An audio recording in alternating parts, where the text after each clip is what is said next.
Hi guys, and welcome to another video. In this one, we're going to be taking a look at the CPU governor settings and their effects, and also how to install and stress test with Prime95 on Unraid. Sounds interesting?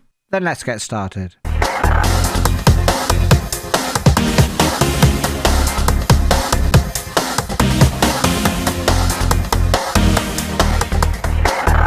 Hi there guys, so firstly I just want to apologise for the lack of videos lately. You're really sorry? I'm really sorry. I apologise unreservedly. This being due to a family emergency. Sadly, a member of my wife's family passing away made it impossible for me to have time to get any videos done. But talking about videos, I have got some good news. Over the last few months I've been building an extension on the side of the house where I'm building a new studio. So having a dedicated quiet space to make my videos is going to really help, and I'm really excited. And with any luck that will all be finished in the next couple of weeks. But back to now and this video, in which we're going to be looking at a couple of things. Well, obviously from the title you can see that we're going to be installing Prime95 on Unraid and do a bit of stress testing. Now I've got a few Gen 8 micro servers running Unraid, one of which is going to become my Unraid backup server. But I'm not sure at the moment which one I'm going to use. Currently I'm using this one, but that might change. At the moment it's running on a Xeon E3-1220L V2 and has 16 gigs of DDR RAM. Now this is a Gen 8 micro server, and this server doesn't have any parity because it's just a backup server, so I don't really feel I need it in this one. And this has a 40 terabyte array, a cache drive, one unassigned disk here, which is a member of a single disk ZFS pool. Now, like I said, I've got two other micro servers with different CPUs in them. The CPUs they have in them, in this server, like I said, it's an E3-1220L at 2.3 GHz. And the TDP is only 17 watts. It's got 2 cores, 4 threads, and a max turbo speed of 3.5 GHz. And the pass mark score for this CPU is 2278. Now in the next Gen 8 micro server, I've got an E3-1240V2 at 3.4 GHz with a turbo speed of 3.8 GHz here, 4 cores and 8 threads, and this CPU with the TDP of 69 watts. Now the pass mark score is much higher with this CPU at 6301. Now the last CPU I've got in the other micro server is a similar CPU. It's the E3-1270V2 at 3.5 GHz, a slightly higher turbo speed 3.9, again 4 cores 8 threads, and a TDP the same as the other CPU at 69 watts. The pass mark score here at 6435. So when testing these servers I want the hardware to be identical except for the CPU. So what I'm going to do is I'm going to move the hard drives from one server to the next, keeping everything else the same. Now the reason for doing these tests is I'm not sure which of these 3 servers to actually use permanently for my backup server. Now I don't want the server drawing too much power. Man, have you seen the price of electricity nowadays? So I want to test how much energy these CPUs use, both idle and under load, hence using Prime95 to stress test the CPU. But also being a Gen 8 micro server, by default it doesn't have a very big heatsink, so I also want to test the heat that these CPUs make when they're under load as well. And to go along with these tests I'm going to be changing the CPU governor. And just what's the CPU governor, I can hear you asking?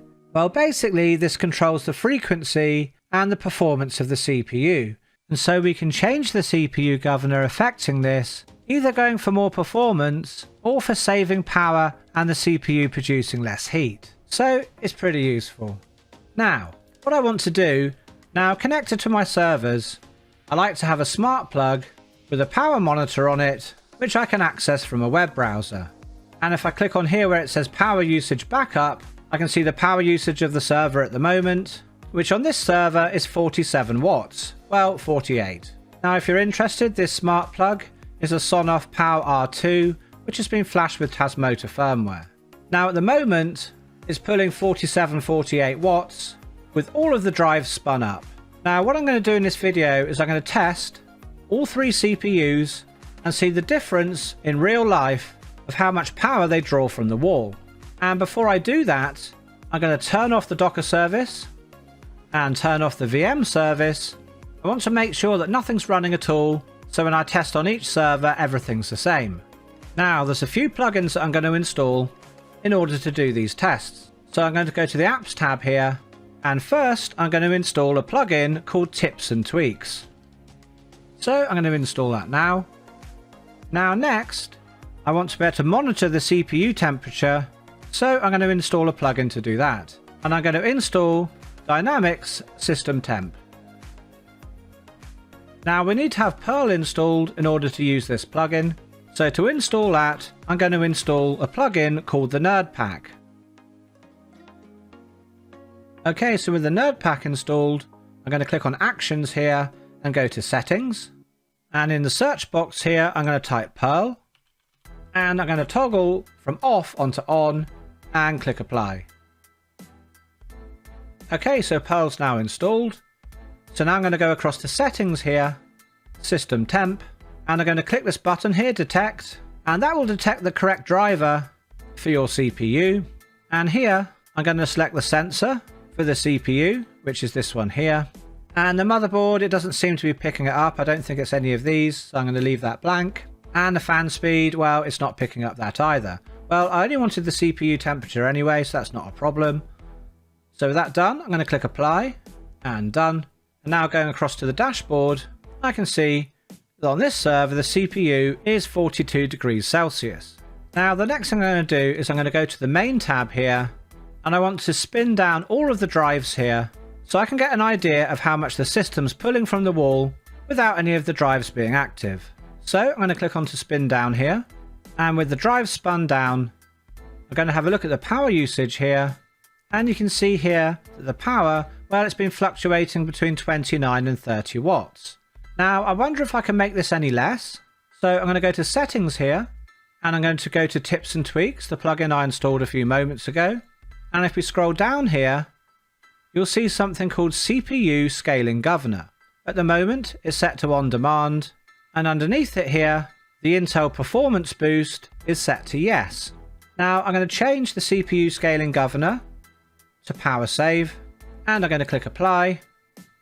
And I've brought up the backup server power again on the right hand side here, and we can see on Power Save it's now fluctuating between 28 and 29 watts. So not a lot different, but you know, a slight improvement in power usage. So next I'm going to actually disable here the Intel Performance Boost and see if that will come down any more.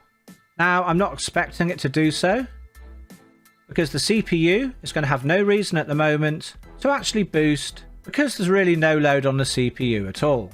So the CPU Turbo Boost feature is only used when the CPU needs it. So now let's test the CPU again, but this time putting 100% CPU load on the system, so we can see the power draw of this CPU under those conditions. So before running that test, let's put the CPU Scaling Governor back onto On Demand, and then re-enable the Turbo Boost feature. Now, to put the CPU under 100% stress load, I'm going to use a program called Prime95. Now, you've probably heard of this, as people often use it after overclocking a CPU to check that the overclock is stable.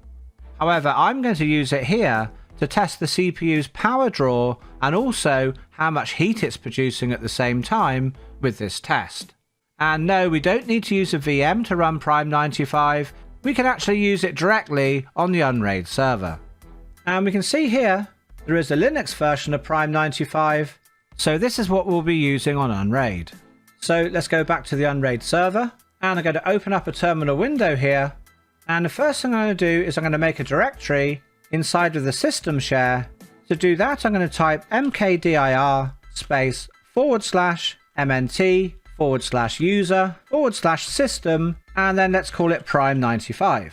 Okay, I'm going to change directory into the system share now, and we can see there's the folder that I just created. So let's go inside there, and now we need to download the package, and to do that I'm going to type wget space, then copy this from in the description of this video and paste it in here. Now, but don't hit enter, we need to go back to the Prime95 website here and copy this name here, which is going to be the latest version of Prime95, and then go back to the Unraid server and paste that at the end. Okay, so with that done, hit enter and that will download what we need. Okay, so let's clear the screen and list what we got. So there's the file we've just downloaded. It's a tar file, so we need to decompress this now. And to do that, we're going to type tar space -xvf space, and then let's copy this here and paste the name of the file at the end of the command. Okay, and with that done, it's extracted 9 files. Now it's this file here we have to run, this mprime here. So to do that, I'm going to type // and mprime. It's going to ask if you want to join GIMPs. We need to choose no, because all we want to do is stress test the CPU. So I'm going to put no here, or an N. Now it's asking us the number of cores we want in our test. Here it says I've got 2 cores available, and I want to test all of them. And yes, I want to use hyperthreading. I really want to test the CPU to the max it can be. So now I need to choose a test.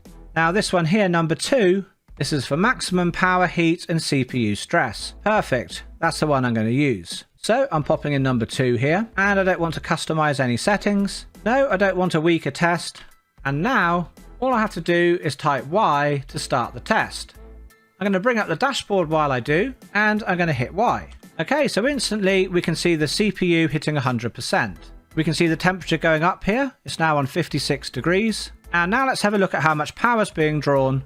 So without any drives running, with the CPU governor set how it is, 48 watts is the most that I can pull. So let's have a look if we change the CPU governor type. Now let's go back to settings, tips and tweaks. So let's try going from on demand and have a look at performance. And performance doesn't seem to make any difference at all. Still pulling 48 watts. So with a full load on the CPU, there's no difference in power usage of on demand and performance, because the CPU's ramped up to its maximum that it can go to. But how about if I disable the AMD performance boost now? Now the CPU's being really stressed. Would turning this off save any power at all? Yep, we can see that's dropped it now by 6 or 7 watts. So now because we've actually disabled the performance boost, then the clock speed isn't going to be going higher than 2.3 gigahertz. Now you might think it's strange that it says the typical TDP for this CPU is 17 watts, because when the CPU was idle it was using 28 watts, so obviously that's a combination of the whole system, but the CPU must have been using some sort of power. And then when the CPU was being maxed out it was using an extra 20 watts at 48 watts. So you may be thinking, if the TDP is only 17 watts, how can that be? Well, TDP is not the same as power consumption. TDP stands for thermal design power, which refers to the amount of heat in watts that the CPU can generate, which means we need to have a cooler that can dissipate that amount of heat. But even though TDP doesn't tell you the amount of energy the CPU uses, you can use it as a rough guide for how much energy the CPU is going to use. Obviously the lower TDP, well, the less energy that CPU is going to draw from the wall. So let's set it back to the default of on demand and the turbo boost enabled. Now let's have a look at the temperature. Now this has been running a while, and we can see the temperature now, and it seems pretty stable, not really going beyond 68 degrees C. Oh, there we are, 69. Spoke too soon. Now let's go back to the tips and tweaks plugin, and now put this down to power save and turn off the performance boost. And now with a full load, we're only pulling 34 watts. So not very much at all. Now another test I think we should do is we should spin up all of the hard drives after having put this back onto on demand and the turbo boost re-enabled, and then see how much power the server's pulling from the wall. So I'm going to click spin up to spin up all the drives. Okay, so we're getting a big spike there, up to 124 watts, while the drives actually start up. Because when a drive spins up, it takes quite a lot of power.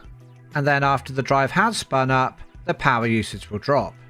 That's always something you want to think about when speccing out what size power supply you're putting in your server. When the disks either spin up or spin down, they always pull more power than when they're just running idle, or when they're just spun up like they are at the moment. So I've got 4 hard drives in here and 1 SSD, and with those spun up now, and the CPU being maxed out, I'm pulling about 66 watts from the wall. Now, although the hard drives are spun up, it's not the most that they can use. Well, obviously we saw that with the spin up and the spin down. But if I was reading or writing to these disks, then the power usage would be more as well. So just one more test. With the drive spun up, let's put this back onto power save and turn off the turbo boost. And so with the power save and no turbo boost, all of the drives spun up, it's pulling 52 watts. Okay, now let's move on and have a look at the next CPU, a slightly more powerful one. Okay, so here we are on the next micro server. This one having an E3-1240 V2 CPU. This CPU has double the amount of cores of the previous CPU. It's got 4 cores and 8 threads. Clock speed is 3.4 GHz with a turbo of 3.8. TDP on this CPU is a lot higher at 69 watts, so it's going to need better cooling. And its pass mark is 6301. So obviously we can expect this CPU to pull a lot more power from the wall than the previous CPU did. But how about when the CPU's idle and all the drives are spun down? Is there going to be a lot of difference from the lower powered CPU? So let's see. So to compare, let's make sure we have all of the drives spun down and check from there. Okay, so the idle power draw for this CPU seems to be between about 28 and 30 watts. So very similar to the 1220L that we were looking at a moment ago. So what does this tell us? Well, basically, even though you might be using a more powerful CPU, with a higher clock speed, more CPU cores and a higher TDP, well, if you were to use that CPU in your server, when that server is idle, it may well not use any more power than a lower powered CPU with lower TDP, etc. Now, of course, this would change when you put a load on the CPU, especially maxing it out. That's when we can expect to see the higher power usage. So let's run Prime95 again and look at this CPU. So let's open a terminal window again. So I'm going to go into the same directory as before and list the files. And as I've run this before, I need to delete 2 files, this local.txt and this prime.txt. Deleting these 2 files will put it back to default like a first install. Okay, so now let's run the program again and the same choices as before. Now before starting this, the CPU governor is on demand, turbo boost is enabled, and the processor is sitting at 44 degrees Celsius. Now on this server it's just a standard Gen 8 heatsink, so it probably really isn't good enough to get rid of all of the heat that this CPU can generate. So it'll be interesting to keep an eye on the CPU temperature. So let's run the stress test. And straight away the CPU's jumped up to 73 degrees. And I'm pulling 99 watts from the wall. And we can see the temperature is steadily climbing. And we're now pulling 101 watts. So let's quickly, before the CPU gets too hot, see what happens now if we turn off the performance boost and we drop down to 90 watts. And now we'll switch from on demand to power save, and now we're down to 52 watts during the stress test. So with turbo boost disabled and the CPU on power save, under a full load on the CPU, I'm using about half the amount of watts than I was when it was on demand and with the turbo boost enabled. Now yeah, of course running the CPU this way, I'm not going to get so much performance out of the CPU, but it's useful if I want to keep the power usage and the temperature down on the CPU. Because like I said, this server's got a normal heatsink not designed for this type of CPU, so without doing this under a full load, my CPU temperatures would get way too high and could damage the CPU. So now I'm just going to check how much power usage I'm going to get when all the hard drives are spun up. Now as they spin up, I'm going to get a big power spike as I did before. Okay, over 128 watts now. And now with the hard drive spun up, it's settling down to around 73 watts. So let's check the temperature again. Okay, we're up at 70 degrees C. Now in the 70s is the max temperature for this CPU. I wouldn't want it to go any higher. But for the sake of testing, let's just do it. I'm going to put the CPU governor back onto on demand and the turbo boost back to enabled. And let's watch the temperature go up. And now with all hard drives spun up, we're pulling 125 watts. Now I'm sure the temperature's going up some. Yeah, wow, mid-90s, 97 degrees now. That's pretty much going to break that CPU. So I'm going to set it back to power save and cool the CPU down. So to cool it down, I'll turn off the turbo boost and pop it back to power save. Okay, so we're down at 83 degrees. So from those tests we can see that if I wanted to run this CPU at maximum performance, the heatsink's not big enough and I'm going to have to replace that. But even with this heatsink I could use this CPU running on power save and without the turbo boost enabled, and it's still going to be better performance than the previous CPU, the 1220L. Okay, so here we are on the third server with the most powerful CPU of the three, running an E3 1270 V2 at 3.5 GHz. This CPU, again with 4 cores and 8 threads, 69 watts TDP, but with a slightly higher clock speed of 3.5 GHz and 3.9 turbo, and a pass mark score of 6,435. So at the moment all of the drives are spun up, the CPU governor is on demand, and performance boost is enabled. And the server, with all of that, is pulling between 47 and 48 watts. Okay, so let's spin down the drives, and after a few moments, the active power seems to be between 31 and about 33 watts. So just like last time, let's change the CPU governor to power save, and now the power seems pretty stable at about 30 watts. Again, disabling turbo boost shouldn't do anything at all, but let's just see anyway. No, so we're still on 30 watts, and this is only 2 watts higher than the E3 2020L V2, but scoring a pass mark of over 4,000 points more than this CPU. Okay, so let's put the CPU governor back to on demand and the turbo boost on. Let's have a look at the temperature of the CPU. Okay, so idle 45 degrees C, that's not too bad. But obviously putting a heavy load on the CPU, this is going to shoot right up. So let's run Prime95 now and have a look. Okay, so again, the CPU temperature straight up to 72 almost instantly. And we're pulling about 99 watts from the wall. Okay, the temperature's slowly creeping up. And I can hear a fan kick in the background. So we're at 91 degrees now. So as expected, this CPU heatsink isn't enough to cool down the CPU. Well, not with the CPU governor set to on demand and the turbo boost enabled, that's for sure. And now we're pulling about 102, 103 watts from the wall. So let's put this down to power save now. This time I'll leave the turbo boost enabled. So that's dropped it down over 50 watts to 46 watts now. Let's have a look at the temperature. Okay, down to 78 degrees C. So it's quite hot, but you know, it's not overly hot. So now let's have a look if we disable the performance boost. And it doesn't seem to have any effect at all. I really did expect it to drop slightly. Maybe the CPU temperature has gone down a little. The CPU temp's at 76 degrees. So with this heatsink, I probably could run the server. It should just about be alright. You know, it's never really going to be on a load like this. My CPU's never really going to max out like it is during this benchmark. So taking this CPU, the most powerful one that I have in the Gen 8s, with a maxed out workload on power save, I'm pulling 46 watts from the wall. Now this is interesting because on the weakest CPU, the 1220L, with the CPU governor set to on demand and a maxed out load, I'm getting very similar power usage at 48 watts. Now what would be interesting is to do a performance test of both of these CPUs in this state. My guess would be they'd perform probably quite similar. Probably the quad-core CPU in power save mode will perform about the same as the dual-core in on-demand.